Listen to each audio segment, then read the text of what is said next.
Assalamualaikum warahmatullahi wabarakatuh. Perkenalkan, nama saya Muhammad Iksan.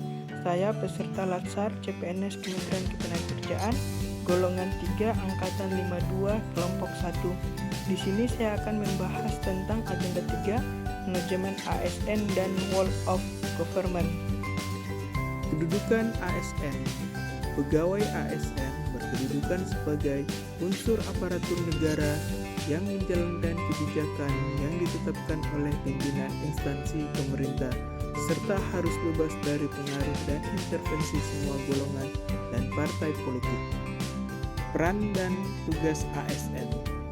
Peran ASN meliputi dari perencana, pelaksana, dan pengawas penyelenggaraan tugas umum pemerintahan dan pembangunan nasional melalui pelaksanaan kebijakan dan pelayanan publik yang profesional, bebas dari intervensi politik, serta bersih dari praktik korupsi, kolusi, dan nepotisme.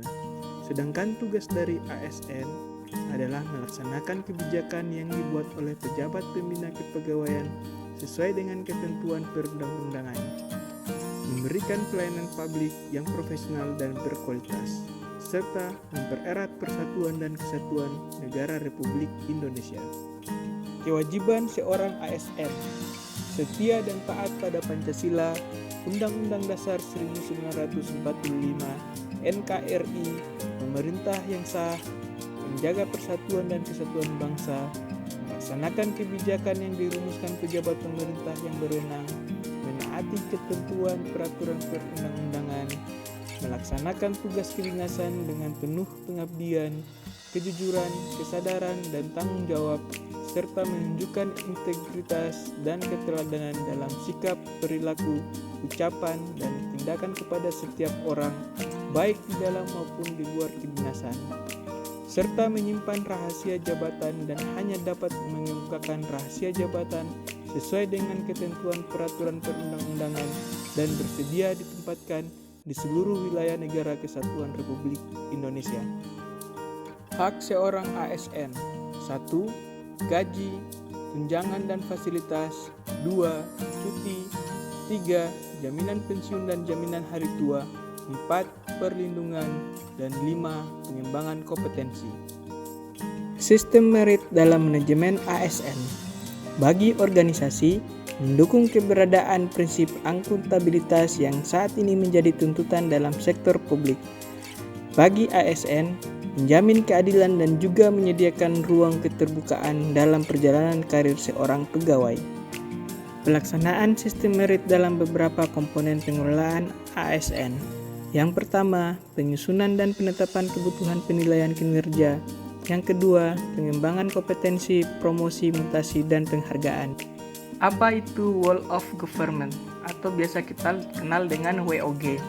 WOG merupakan pendekatan yang menekankan aspek kebersamaan dan menghilangkan sekat sektoral pemerintah melalui pelembagaan formal atau informal.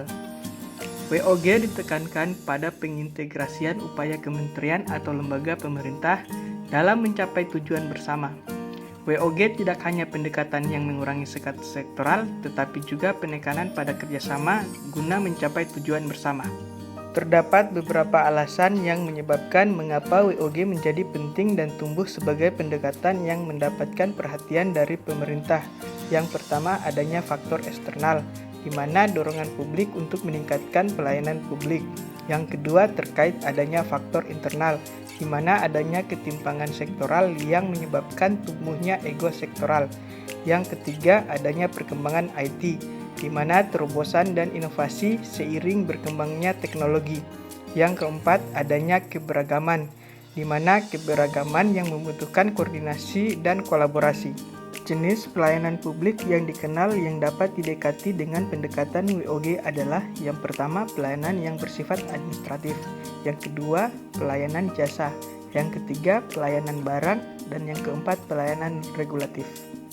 Pola pelayanan WOG terdiri dari: yang pertama, pola pelayanan teknis fungsional.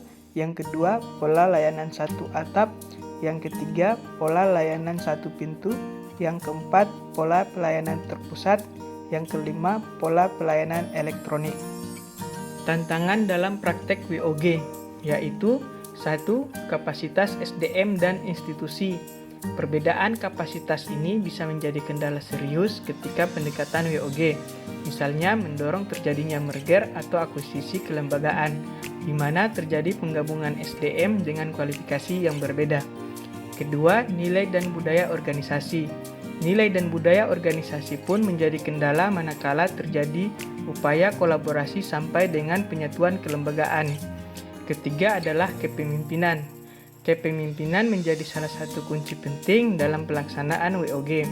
Kepemimpinan yang dibutuhkan adalah kepemimpinan yang mampu mengakomodasi perubahan nilai dan budaya organisasi serta meramu SDM yang tersedia guna mencapai tujuan yang diharapkan. WOG menjadi penting karena diperlukan sebuah upaya untuk memahami pentingnya kebersamaan dari seluruh sektor guna mencapai tujuan bersama dan mendorong adanya semangat persatuan dan kesatuan. Demikian Learning Journal hari ini, semoga bermanfaat. Wassalamualaikum warahmatullahi wabarakatuh.